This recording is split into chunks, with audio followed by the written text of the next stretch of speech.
আজকে সকালে ব্রেকফাস্টে ম্যাগি বানাবো ঠিক করলাম। তো একটু অন্যরকম করেই বানাবো এটাই ভেবেছিলাম।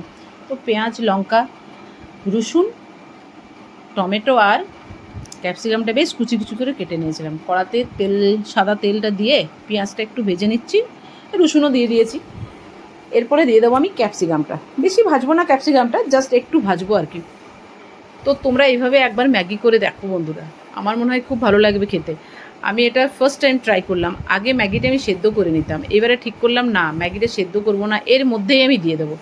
তো দেখো আমার পুরো রান্নাটা কেমন করে আমি করছি, বেশ ভালো লাগবে খেতে।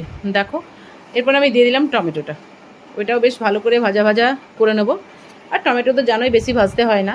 আর একটু নুনও দিয়ে দিচ্ছি তার সাথে। আর 4টে আমি নুডলস দেবো।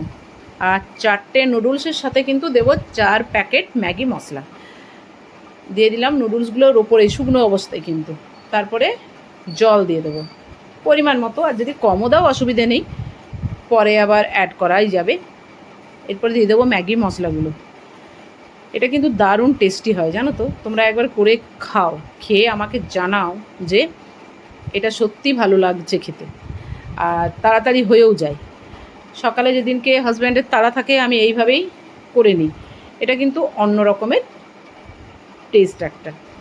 এরপরে দেখো আমি একটু খুন্তি করে করে নরম করে নিচ্ছি গরম জলটার মধ্যে।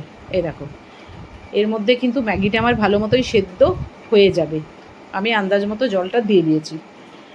আর সকালে যেহেতু একটু কাজের তাড়াও ছিল, ওই জন্য তাড়াতাড়ি করে এই পদ্ধতিটাই নিলাম। এইবারে দিয়ে দিচ্ছি একটু টমেটো সস, তারপরে দেব সয়া সস। আর আমার হাজব্যান্ডের প্রিয় হচ্ছে চিলি সস, তো ওটা আমার বাড়িতে আনাই থাকে, তাই একটু চিলি সসও দিয়ে দিলাম। সব একসাথে নাড়াচাড়া করে একদম টেবিলে হাজব্যান্ডের জন্য রেডি করে ডেকে দিলাম, তুমি তাড়াতাড়ি খেয়ে নাও, তোমার দিয়ে দিয়েছে। হাজব্যান্ড তো দেখে ভীষণ খুশি হয়ে গেল। তো তোমরাও এই পদ্ধতি একবার করে দেখো, আমি এটা বলতে পারি দারুণ টেস্টি। এরপর পেঁপেটা ওকে কেটে দেবো টিফিন।